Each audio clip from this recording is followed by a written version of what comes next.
가끔 그런 생각을 했어. 세상에 이렇게 딱 맞는 사람이 또 있을까? 내 인생에서 가장 힘들 때나 가장 기쁠 때나 늘 내 곁을 지켰던 사람, 바로 내 친구 수진이 이야기야. 초등학교 2학년 때 짝꿍으로 만났던 우리. 그때부터 지금까지 거의 40년 가까이 우리는 서로의 그림자처럼 붙어 다녔어. 다른 친구들과는 분명 다른, 뭔가 끈끈하고도 설명할 수 없는 유대감이 있었지. 어렸을 적 난 외동딸이었는데 가끔 그게 그렇게 쓸쓸할 수가 없었어. 부모님은 늘 바쁘셨고 아버지는 출장이 잦으셨지. 엄마는 늘 아버지를 기다리며 한숨을 쉬시곤 했어.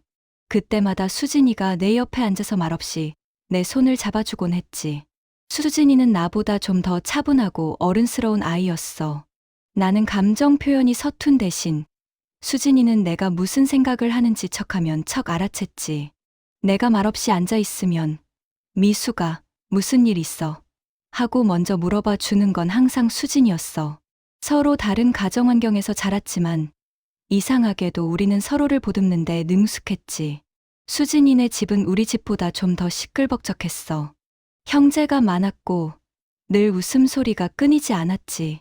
하지만 수진이는 가끔 혼자 골똘히 생각에 잠기곤 했어. 그때마다 난 그저 옆에서 조용히 수진이를 지켜봤어. 묻지는 않았어. 왠지 물어보면 안 될 것 같은 느낌이 들었거든. 시간이 흘러 우리는 어엿한 아가씨가 되었고 각자의 가정을 꾸렸어. 수진이는 조금 일찍 결혼해서 아이를 낳았고 난 그보다 몇 년 뒤에 뒤따라갔지. 아이를 낳고 기르는 건 정말이지 전쟁 같은 시간이었어. 잠 못 자는 밤이 이어지고 육아에 지쳐 쓰러질 것 같을 때도 수진이만큼 내 마음을 알아주는 사람은 없었어. 우리가 한 동네에 살았던 건 아니었지만 무슨 일만 생기면 제일 먼저 달려와 준 건 항상 수진이었지. 야, 그냥 나도 애 키워봤으니 알지. 너만 힘든 거 아니야. 하면서 내 어깨를 툭툭 두드려주는데 그 한마디에 눈물이 왈칵 쏟아지곤 했어. 수진이도 나처럼 아버지가 일찍 돌아가셨어. 정확히 말하면 수진이는 어렸을 때부터 아버지 얼굴을 거의 모르고 자랐다고 했어. 어머니 혼자 힘겹게 자신과 형제들을 키웠다고 했지. 가끔 수진이가 아버지를 기억하려고 애쓰는 모습을 보면 마음이 아팠어. 나는 아버지와 그래도 꽤 오래 함께했고 기억할 추억이라도 많았으니까. 그래서 우리는 서로의 부족한 부분을 채워주듯 서로의 버팀목이 되어주며 지금까지 왔어. 그때는 몰랐지. 이 모든 끈끈한 인연이 단순한 우정이 아니었다는 걸. 아니, 어쩌면 내 무의식 속에서는 늘 그걸 알고 있었는지도 몰라. 설명할 수 없는 기시감 같은 것들이 가끔 내 마음을 스쳐 지나갔으니까. 마치 어딘가에서부터 이어진 듯한 끊으려 해도 끊을 수 없는 그런 끝말이야.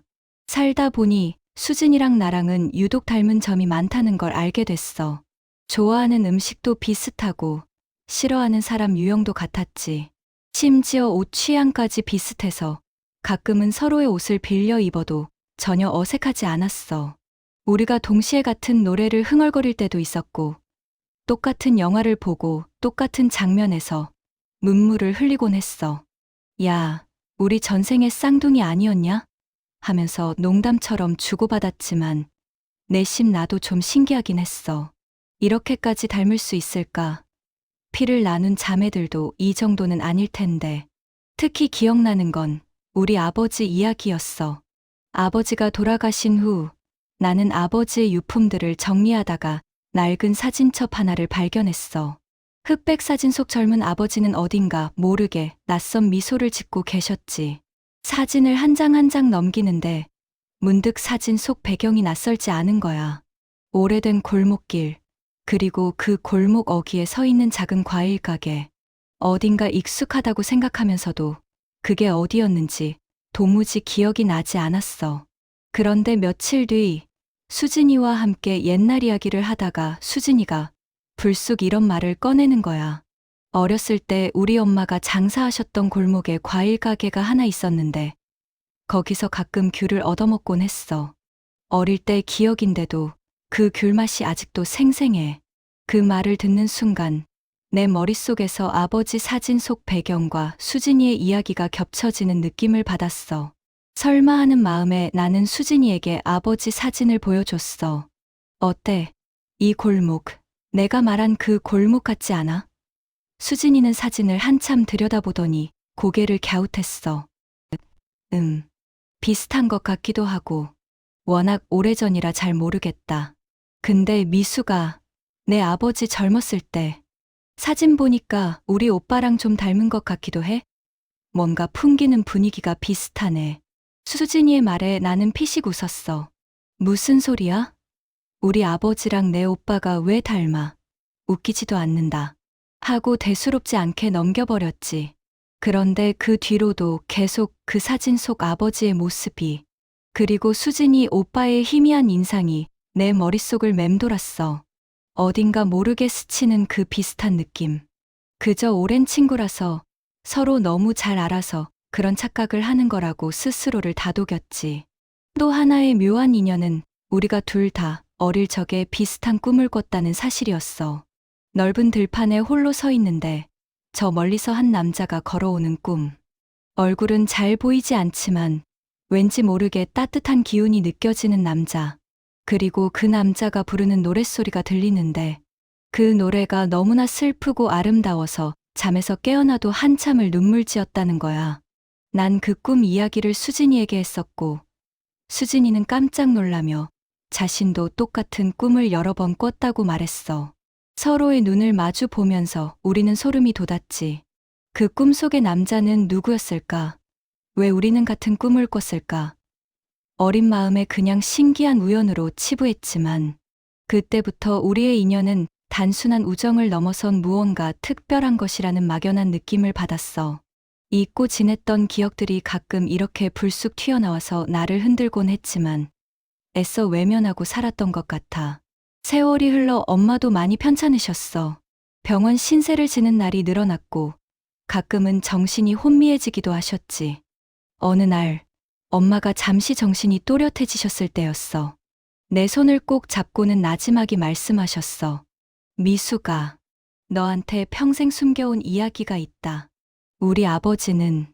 내 아버지는 아주 오래전에 다른 여자와 아주 짧은 시간을 함께 보냈단다.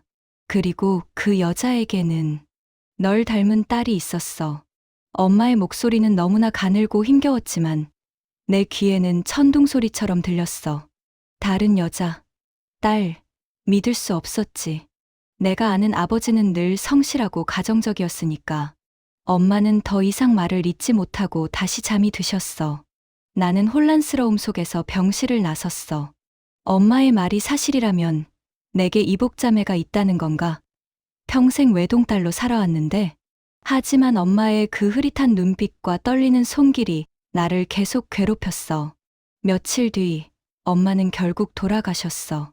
장례를 치르고 엄마 유품을 정리하는데 작은 자개함이 눈에 들어왔어. 늘 엄마 침대 옆 협탁에 놓여있던 함이었는데 한 번도 열어본 적이 없었지. 뚜껑을 열자 오래된 편지 한 묶음과 낡은 사진 몇 장이 나왔어. 편지 봉투에는 낯익은 글씨체가 보였어. 아버지의 글씨였어. 편지를 읽어 내려가기 시작했어. 내용은 충격적이었어. 아버지는 젊은 시절 엄마와 결혼하기 전 한 여인과 짧지만 강렬한 사랑을 나누셨더군. 하지만 아버지는 그 여인이 아이를 가졌다는 사실을 뒤늦게 알게 되셨고 이미 다른 여자 우리 엄마와 결혼을 약속한 후였어. 당시의 시대적 상황과 아버지의 책임감 때문에 아버지는 그 여인과 헤어질 수밖에 없었지만 마음 한구석에는 늘 죄책감과 그리움을 안고 사셨던 거야. 그리고 편지 마지막에는 그 여인의 딸이 어떻게 지내는지 늘 걱정하며 멀리서 지켜봤다는 내용이 적혀 있었어. 나는 손이 떨렸어. 사진들을 확인했지. 젊은 시절의 아버지와 함께 찍힌 한 여인의 모습, 그리고 그 여인이 안고 있는 아기의 모습이 보였어. 그런데 그 아기의 얼굴이 너무나 낯익었어. 놀랍게도 그 아기는 어렸을 적 수진이의 모습과 똑같았어. 아니, 똑같았어. 그 순간 내 머릿속의 모든 퍼즐 조각이 맞춰지는 듯했어. 아버지 사진 속 익숙한 골목, 수진이의 어린 시절 이야기, 그리고 우리가 똑같이 꿨던 꿈. 이 모든 것이 거짓말처럼 하나의 거대한 실타래로 연결되는 느낌이었어. 내 심장이 미친 듯이 뛰기 시작했어. 내 가장 친한 친구 수진이가 내 이복자매였다니. 이 믿기지 않는 사실 앞에 나는 망연자실할 수밖에 없었어. 배신감, 혼란스러움, 그리고 형언할 수 없는 슬픔이 뒤섞여 나를 덮쳤어. 나는 당장 수진이에게 전화를 걸었어. 목소리가 떨려서 제대로 말이 나오지 않았지. 수진이는 걱정스러운 목소리로 무슨 일 있어? 너 왜 그래? 하고 물었어. 나는 겨우 진정하고 수진이에게 우리 집으로 와달라고 부탁했어. 수진이가 내 앞에 앉자 나는 낡은 자개함에서 나온 편지와 사진들을 꺼내 수진이에게 내밀었어. 수진이는 처음에는 영문을 모르겠다는 표정으로 편지를 읽기 시작했지. 처음에는 그저 옛날 이야기쯤으로 생각하는 듯했어. 하지만 아버지의 이름이 나오고 그리고 그 여인의 이름이 나오고 수진이의 얼굴이 점점 굳어지기 시작했어. 마침내 수진이가 사진을 봤을 때 그녀의 눈은 크게 뜨였고 손은 미세하게 떨렸어. 이 아기, 이거 나잖아. 우리 엄마잖아. 수진이는 사진 속 자신의 어린 모습과 엄마의 모습을 알아보았어. 그리고 곧이어 편지 내용을 통해 자신이 미숙이의 아버지와 자신의 어머니 사이에서 태어난 딸이라는 것을 알게 됐어. 우리가 알고 지낸 40년의 세월이 한순간에 무너져 내리는 듯했어. 믿을 수 없는 현실 앞에 우리는 한동안 아무 말도 할 수 없었어. 눈물만 하염없이 흘렀지. 분노, 배신감, 혼란. 온갖 감정이 뒤섞여 내 안에서 휘몰아쳤어. 어떻게 이럴 수가 있어? 어떻게 엄마랑 아빠가 평생 나한테 이런 비밀을 숨길 수 있어? 나도 모르게 소리를 질렀어. 수진이도 마찬가지였어. 그녀는 그동안 마음 한구석에 묻어두었던 어린 시절의 기억들을 떠올리는 듯했어. 우리 엄마가 가끔 혼자 울던 모습, 아버지가 없다고 놀림받던 기억. 난 그냥 엄마가 불쌍하고 힘든 줄만 알았는데 수진이의 목소리도 갈라졌어. 우리는 서로를 보며 울었어. 친구로 살았던 40년이 한순간에 거짓이 되는 것 같은 참담함에 빠졌어. 하지만 시간이 흐르고 감정의 폭풍이 조금씩 가라앉으면서 우리는 서로의 눈빛에서 다른 감정을 읽을 수 있었어. 그것은 바로 연민과 이해였어. 우리 부모님 세대의 아픔, 사회적 시선 때문에 드러낼 수 없었던 사랑과 이별의 아픔, 그리고 그 속에서 외로이 버텨냈을 각자의 삶에 대한 연민, 그리고 무엇보다 서로에게 향하는 깊은 유대감은 사라지지 않았어.